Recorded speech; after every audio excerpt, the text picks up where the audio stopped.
Welcome back to my channel. My name is Lady Lauren Explorer, and today I have read my second Maria Zapata book, and let's just talk about it.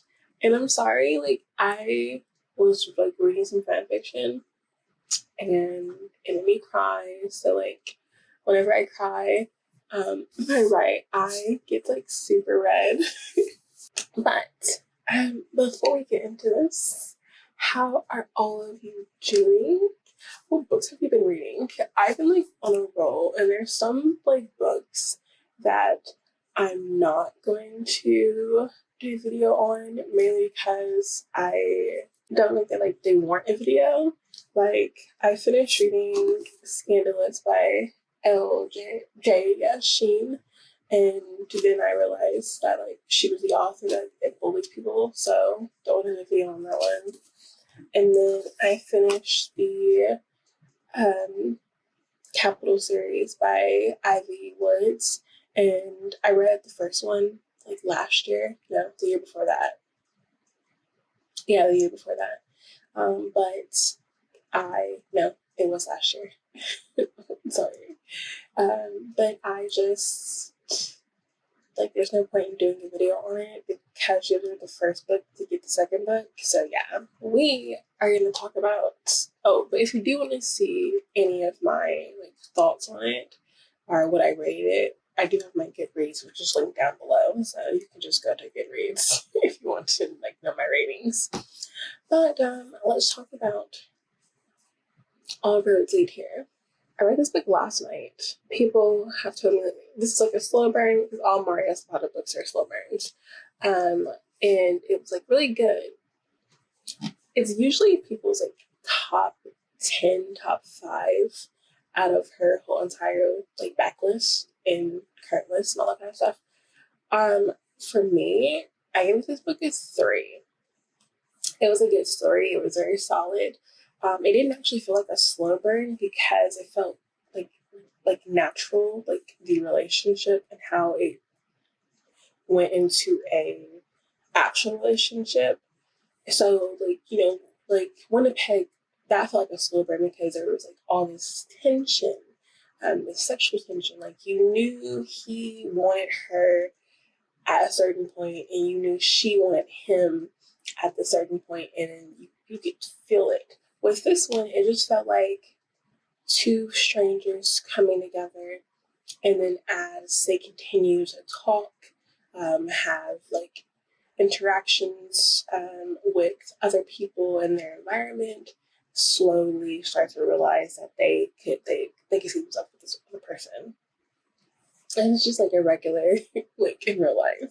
So it didn't feel like a slow burn to me because I was just okay, well, there you go. Get your man, But if you don't know anything about this book, it's a mature romance. We follow our divorcee. What is her name? Aurora. Yeah, Aurora, who is has been divorced for almost a year and some months, and we find out that she wasn't actually married to this person she divorced. It was a common law marriage because they were together for 14 years. 14 years of her life with this man. And he's also a country singer. And we find out that he and her had love for each other, but because of someone's influence on their lives, he started to pull away. But we also found out is that she is the person that made him successful. She wrote all his songs and gave him all the credit because, that's her loved one. So they've been together for 14 years. But also, they couldn't be together as in the public because that would be bad for his publicity. I'm just saying. So he actually leaves her, and so she decides to like explore, do things that she hasn't done since for 14 years. She's been hung up on his life. So she goes back to her hometown where it has a painful past with her, especially when she was like younger, around 13. And she decides to, it's almost like an Airbnb, and for a month to see if she can just get a hold of the land again and see if she actually wants to stay where all this passes. So she goes up to the garage apartment and finds out that the owner doesn't even know she's supposed to be there. And she has to wrangle this in because his son is the one who put all this together. And his name is Rhodes, because of all Rhodes. His name is Rhodes, and he's just like, no, we're not doing this. I'm sorry, you'll get a refund. And she's like, I'll pay 3 times the price. And then he's like, 3 times. And he's like, no. And then she has to beg and like show him that like she's like not a serial killer. She's not a bad person. No bad vibes here. And finally he relents.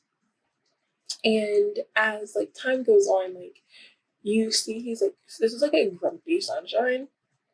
He is very grumpy. He is actually a retired Master Chief of the Navy, and he is just very stoic. He doesn't like talking a lot. He is very, his serious face is just like there. You know, like whenever I think of like a Master Chief, I think of like one of my Master Chiefs.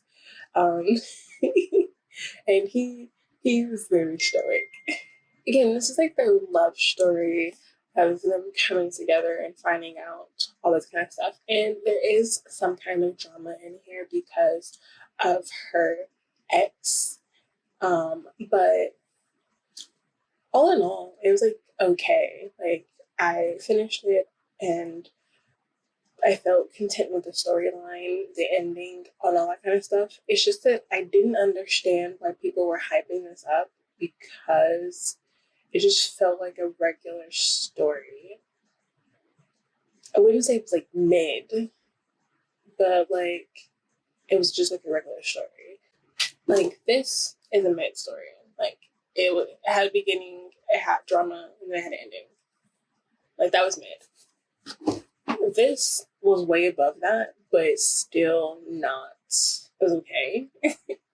Like I guess if I go on a rating scale, Scandalous is a little bit above All Rhodes Leave Here. But if I'm thinking about like all that went into this, then All Rhodes Leave Here is above Scandalous. It's just that like I didn't have that connection like I had in Wall of Winnipeg. So basing it off that, that was a 5-star. This was just okay. So like I don't want to like tell you that like not to read this because it's a good book, but this just wasn't for me, and I'm still gonna read her other books. I have like a list of books that I want to read from her, and so I'm still gonna read all those because it wasn't disappointing. It was just okay for me. Yeah, I hope you enjoyed this. My name is Lady Lauren Explorer, and I will see you all in my next video. And I hope you have a wonderful day. I am going to go lubricate my eye again so I can get the redness out and hopefully create some more fan fiction that won't make me cry. But we shall see you later. Bye.